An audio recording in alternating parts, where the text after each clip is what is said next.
Paghaluin mo ang pandikit at langis, at ang susunod na mangyayari ay tiyak na ikagugulat mo. Isang karpintero ang nagbahagi ng trick na ito. Tama yan mga kaibigan. Para magsimula, kakailanganin natin ng lalagyan at mahalagang may takip ito. Sunod, kakailanganin natin ng alcohol. Magdagdag ng 300 ml ng alcohol. Mahalaga ito para gumana ang tip na ito. Pagkatapos, gagamit tayo ng pandikit pero hindi basta-bastang pandikit. Dapat itong sobrang pandikit na PVA glue, okay? Tanging ang uri lang na iyon ang may tamang sangkap para gumana ang tip na ito. Magdagdag ng 100 ml. At bago tapusin, magdagdag ng 10 ml ng mantika sa pagluluto. Napakahalaga ng papel ng mantika at malalaman mo kung bakit sa dulo ng video. Pagkatapos noon, nagdagdag ako ng ilang patak ng brown na pangkulay. Pero optional lang yon, gagana pa rin kahit wala iyon. Ngayon, isara ang lalagyan at kalugin ito ng mabuti para maghalo ng maayos ang lahat ng sangkap. Guys, talagang kamangha-mangha ang tip na ito. Hindi ko inakalang magagawa mo ito sa bahay. At kapag nalaman mo kung ano ito, sigurado akong matutulala ka sa gulat. Sa dulo ng video, huwag kalimutang bigyan ng rating ang tip namin. Napakahalaga ng iyong feedback. Sabihin mo rin kung saan ka nanonood.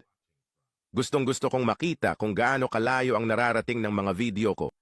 Gawin mo yon, at sa dulo ng video, bibigyan kita ng isang malaking yakap.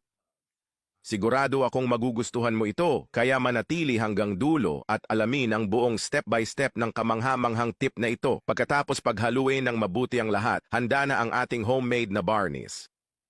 Tama yon. Hindi ka ba naniniwala? Ipapakita ko sa'yo. Dito may piraso ako ng kahoy. Lihanin natin ito ng maayos para sa pinakamahusay na resulta. Guys, talagang kamangha-mangha ito. Nilihahan ko ang magkabilang panig para mas makita ninyo ang resulta. Pagkatapos lihahin, panoorin kung ano ang mangyayari kapag in-apply ko ang ating homemade na barniz. Makikita mo agad ang kapansin-pansing pagbabago sa kulay at kinang. Yan ay dahil sa mga sangkap na ginamit natin.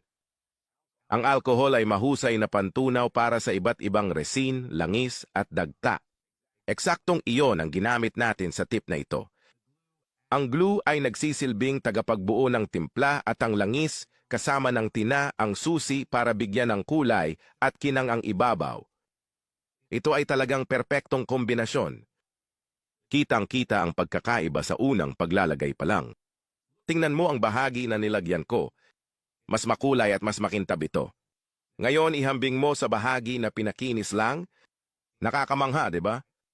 Iyon lang mga kaibigan. Kung gusto mo ang ganitong klase ng tip at nais mo pa ng mas maraming ganitong content, mag-comment ng gusto ko at magdadala pa ako ng mga bagong tips para sa inyo. Salamat agad sa inyong suporta.